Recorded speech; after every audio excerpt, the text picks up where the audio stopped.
Alright, so I just finished watching Predator Badlands, and I gotta say, while it's better than the 2018 Predator movie, in my opinion, it's definitely worse than the 2022 Predator movie, Prey. First things first, to set the tone, the movie has a PG-13 rating. Everybody that looks like a human in this movie is a synth, meaning all robots, no legitimate human death, no blood, none of that. In my opinion, this is a classic Disney move to water something down and make it less extreme and more accessible for everybody. And every Predator movie up until this point has been super violent, easily 18 plus, in terms of its violence and gore, and watering it down like this, in my opinion, is just truly pathetic. It gets to a point where not everything should be made for everyone. And quite frankly, no, you shouldn't be bringing your children to go see a Predator movie of any sort or an Alien movie of any sort. And like I said, watering it down so you can do so, it just removes the original feeling and turns it into something that it's not.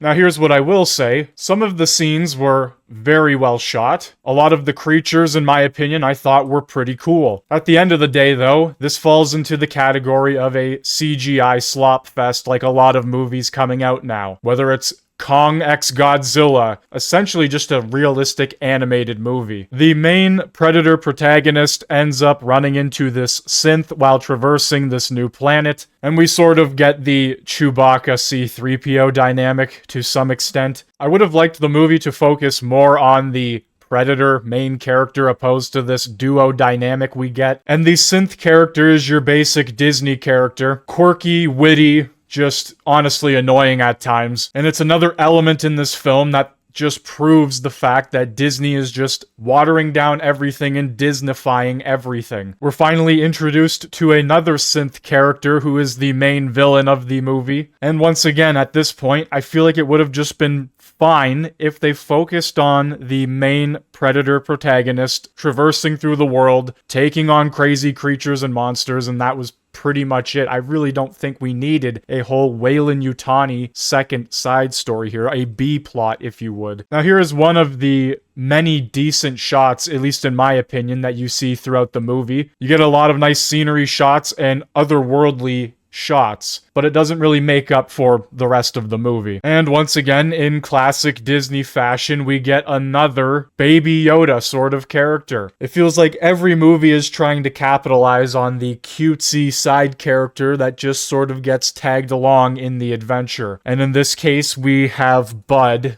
some big-eyed, out-of-the-ordinary creature that ends up teaming along with the gang here. Once again, something that would have never been in a Predator movie 20, 30 years ago has now made its way into pretty much everything. A sort of Baby Yoda side character, if you would. They even did it in the latest Jurassic World movie, where they pick up a little pet dinosaur for the journey. We get this fireside scene here where it's once again quirky dialogue from the robot synth character.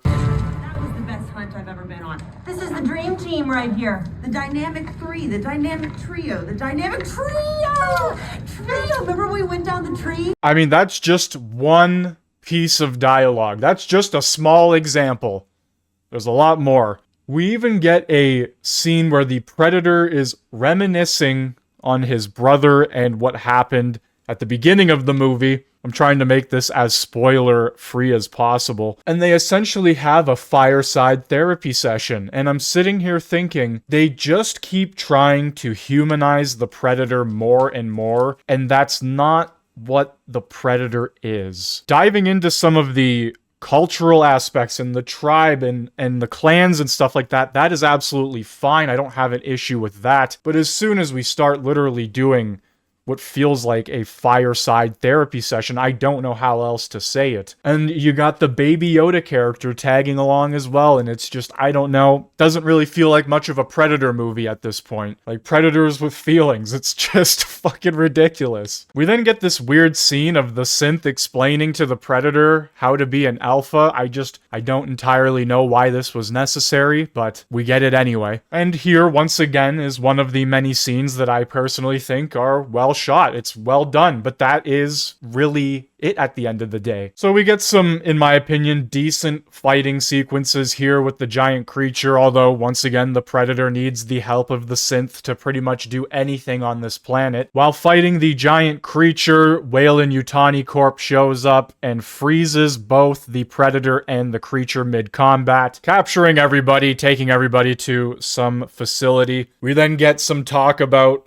I don't know, robotic sisterhood and more feelings. The Predator ends up escaping the facility to find his crashed ship that he escaped on earlier in the movie, and he sort of has like a flashback sequence of some things that happened earlier in the movie, once again trying to remain as spoiler-free as I can. And there's a sort of montage or sequence here of the Predator gearing up, and since he's been on the planet for X amount of time, he's learning the landscape, learning how different plants and creatures react, so he's using it to his advantage, and I thought that was great. The whole movie should have been him working his way up through the planet to eventually take down this giant creature. So earlier in the movie, there's a part where the synthetic tries to attach her lower half back to her upper half. She ends up getting captured. The upper half goes with, the lower half stays. After the Predator suits up and Baby Yoda returns again, they head back to that station, reactivate or free her legs to then walk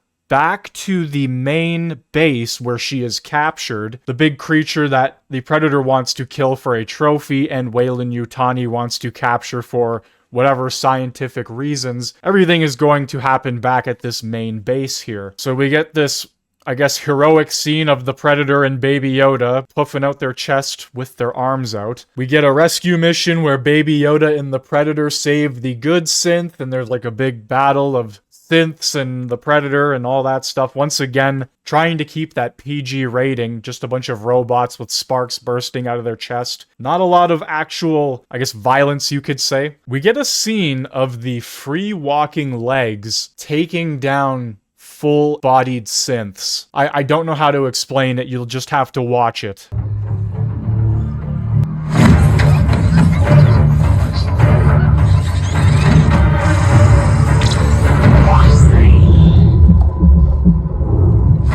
Imagine writing this and then saying, yeah, that was fantastic. And then other people go, yep, that's good. We'll approve it. Let's get it out there for the masses. Fighting legs, ladies and gentlemen, in the Predator movie. And I thought the superpower autism was something. And then in the big final battle, the evil synth takes a mech walker, much like, or a loader, much like Ripley does in Aliens. And we get this giant walker verse creature scene, along with the Predator helping as well. Oh, and it also turns out that Baby Yoda is the offspring of the giant creature that the Predator wants to kill for a trophy. So, at the end of the movie, they all just kumbaya and come together as a family. No, I'm not making that up. While they're having their big kumbaya moment, the evil synth is still alive inside the creature, and she blows it up from inside, killing it. The Predator kills the synth afterwards, and that's essentially the end of the movie. The main protagonist, Predator, returns to his clan and ends up wiping them all out, proving he's a lot stronger. And that's essentially the movie, in a nutshell. Look, if you enjoyed this movie, all the power to you, because clearly a lot of people are finding this movie to be